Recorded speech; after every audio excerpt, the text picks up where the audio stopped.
Hi viewers எல்லாரும் எப்படி இருக்கீங்க? நான் உங்கள் டாக்டர் லட்சுமணி. இன்னைக்குள்ள வீடியோ நம்ம இதை பற்றி பார்க்க போகிறோம்னா சாம்பார் பத்தாங்க பார்க்க போகிறோம். என்ன டாக்டர் சொல்கிறீங்க, சாம்பாருங்கிறது நம்ம வீட்டில் டெய்லி வச்சு சாப்பிடக்கூடிய ஒரு குழம்பு, அதில் என்ன பெரிய சத்துக்கள் இருக்குது அப்படி நீங்கள் கேட்குறது புரியுதுங்க. அப்படி இல்லைங்க, சாம்பாருங்கிறது ஒரு குழம்புனாலும் அதில் 1000 சத்துக்கள் இருக்குது. அது என்னென்னு பார்த்துடலாங்க. இப்போ நம்ம சாம்பார் பொதுவாக வந்து வைக்கிறதுக்கு என்னங்க யூஸ் பண்ணுவோம்? அது பருப்பு வகைகள் யூஸ் பண்ணுவோம். பருப்பு வகைகளில் என்ன இருக்குது?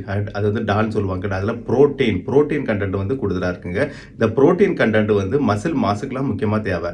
நம்ம வந்து ப்ரோட்டீன் வந்து செப்பரேட்டாக எடுத்து சாப்பிட்றத விட சாம்பார் வந்து அடிக்கடி வந்து இட்லி தோசைக்கு சோறுக்கு எல்லாம் வச்சு சாப்பிடும்போது அதில் உள்ள பருப்புல இருந்து கிடைக்கக்கூடிய புரோட்டீன் நமக்கு மசில் மாசு பில்டப் எல்லாத்துக்கும் வந்து பயன்படுங்க. அப்புறம் ரெண்டாவது காய்கறிகள் பார்த்தீங்கன்னா அனைத்து வகையான காய்கறிகளும் அதில் இருக்குங்க. அதில் போடாத காய்கறிகள் இல்லை. ஏன்னா சாம்பாரில் மட்டும்தான் அனைத்து வகையான காய்கறிகளும் போட்டு நம்ம வைக்கிற ஒரே குழம்பு ஐட்டம். ஓகேவா? இப்போ சாம்பார் நம்ம போடக்கூடிய காய்களில் விட்டமின்ஸ் வந்து கூடுதலாக இருக்குது. பொதுவாக வந்து வெஜிடபிள்ஸ்ன்னு எடுத்துக்கிட்டாலே அதில் வந்து விட்டமின்ஸ் வந்து கூடுதலாக இருக்கும். அப்போ அந்த விட்டமின் சத்து வந்து கூடுதலாக கிடைக்கும் போது நமக்கு நோய் எதிர்ப்பு சக்தி பலப்படும்.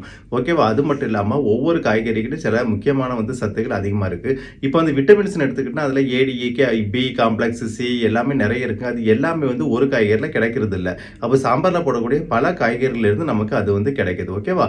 அப்புறம் புளி வந்து சாம்பாரில் சேர்ப்ப வேண்டிய இந்த புளியினுடைய தன்மை என்னன்னு சொல்லிட்டா அது வந்து என்னென்னா மலச்சிக்கலை போகக்கூடிய தன்மை கொண்டது. இப்போ நம்ம சாம்பார் வச்சு சாப்பிடும்போது நமக்கு மலச்சிக்கல் கூட போகிறதுக்கு வாய்ப்பு இருக்குங்க. அது இல்லாமல் வந்து சாம்பாரில் வந்து பல வகையான சத்துக்களோடு சேர்ந்து இப்போ முக்கியமாக வந்து இந்த வெள்ளரிக்காய் வந்து உடம்புக்கு ஒரு கூலிங் தன்மையை உண்டாக்கும். ஓகேவா? அது காய்கறிகளே வந்து கூலிங்கான ஒரு காய்கறி தான் வெள்ளரிக்காய். இப்படி அனைத்து வகையான காய்கறிகள் சேர்த்து மொத்தமாகவே நமக்கு வந்து விட்டமின்ஸ் வந்து கூடுதலாக கிடைக்கிது. இப்போ இதில் ஏற்கனவே சொன்ன மாதிரி புரோட்டீன் இருக்குது, விட்டமின்ஸ் இருக்குது. ஓகேவா? புரோட்டீன் விட்டமினும் நமக்கு வந்து முக்கியமான சத்துக்கள். இந்த ரெண்டும் தான் நமக்கு கிடைக்கிறதே இல்லை. இப்போ நம்ம நார்மலாக பார்த்தீங்கன்னா கார்போஹைட்ரேட் கொழுப்பு தாராளமாக கிடைக்குது. ஆனால் விட்டமின்ஸ் புரோட்டீன் கிடைக்குதா? அது ரெண்டு முக்கியமான சத்துக்கள் இல்லையா? ஆனால் சாம்பாரில் கிடைக்குது.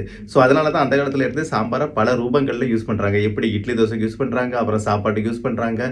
எல்லாத்துக்குமே சாம்பார் வந்து ஒரு முக்கியமான ஒரு குழம்பு ஐட்டம் தான். ஓகேவா? அதனால நீங்கள் என்ன பண்ணுறீங்கன்னா சாம்பார் வச்சு தாராளமாக சாப்பிடலாம். இதில் வந்து சுகர் ப்ரெஷர் உள்ளவங்கன்னு கணக்கு பார்க்க வேண்டிய அவசியம் இல்லை. ஏன்னா சில வந்து ஃபுட்டில் பார்த்தீங்கன்னா சுகர் பேஷண்ட் சாப்பிடக்கூடாது, ப்ரெஷர் பேஷண்ட் சாப்பிடக்கூடாதுன்னு இருக்கும். ஆனால் சாம்பார் அப்படி இல்லைங்க, எல்லாருமே தாராளமாக சாப்பிடலாம். விட்டமின்ஸும் புரோட்டீன் அதிலிருந்து தாராளமாக பெறலாம். ஓகேவா? இன்னைக்குள்ள மாடர்ன் கல்ச்சர் வந்து ஃபாஸ்ட் ஃபுட்டு அது இதுன்னு போயிட்டு இருக்கும். அதனால சாம்பார் வைக்கிறது கொஞ்சமாக குறைஞ்சிருச்சு. அப்படியே சாம்பார் வச்சாலும் ஒரு காய்கறி போட்டு சாம்பார் வைக்கிறாங்க. அதுலலாம் சத்தே இல்லைங்க. சாம்பார்னாலே அதுக்கு பல வகையான காய்கறி போட்டால் தான் அதனுடைய சத்து மட்டும் இல்லாமல் டேஸ்ட்டும் இருக்கும்.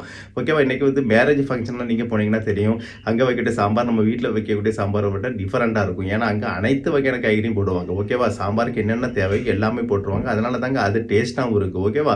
நம்ம பொதுவாக சொல்லிட்டு இருப்போம் வீட்டில் வந்து நான் கல்யாண வீட்டில் போய் ஒரு சாம்பார் வச்சு சாப்பிட்டேன், நல்லா டேஸ்ட்டாக இருந்தேன். ஆனால் வீட்டில் அந்த டேஸ்ட்டு வரலன்னு. காரணம் நம்ம வீட்டில் எல்லாமே போடுறது இல்லை.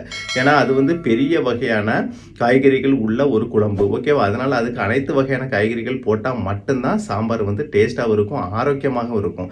இப்போ சாம்பாரில் வந்து நீங்கள் வந்து கவனிக்க வேண்டிய என்னென்னா வந்து கேஸ் மட்டும்தாங்க. அது வந்து புரோட்டீன் இருக்குது, பருப்பு இருக்குது இல்லையா, அதில் புரோட்டீன் இருக்குது. ஆனால் அதே டைமில் கேஸும் கொஞ்சம் வரும்.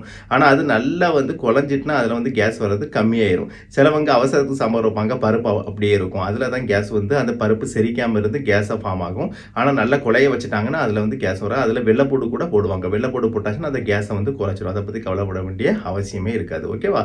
இது மட்டும் தான் இதில் ட்ராபேக். மற்றபடி இது வந்து விட்டமின்ஸும் புரோட்டீனும் உங்களுக்கு கிடைக்கும்னா இதை வந்து அடிக்கடி வச்சு சாப்பிடுங்க. இது நோய் எதிர்ப்பு சக்தியை வந்து பலப்படுத்தும்.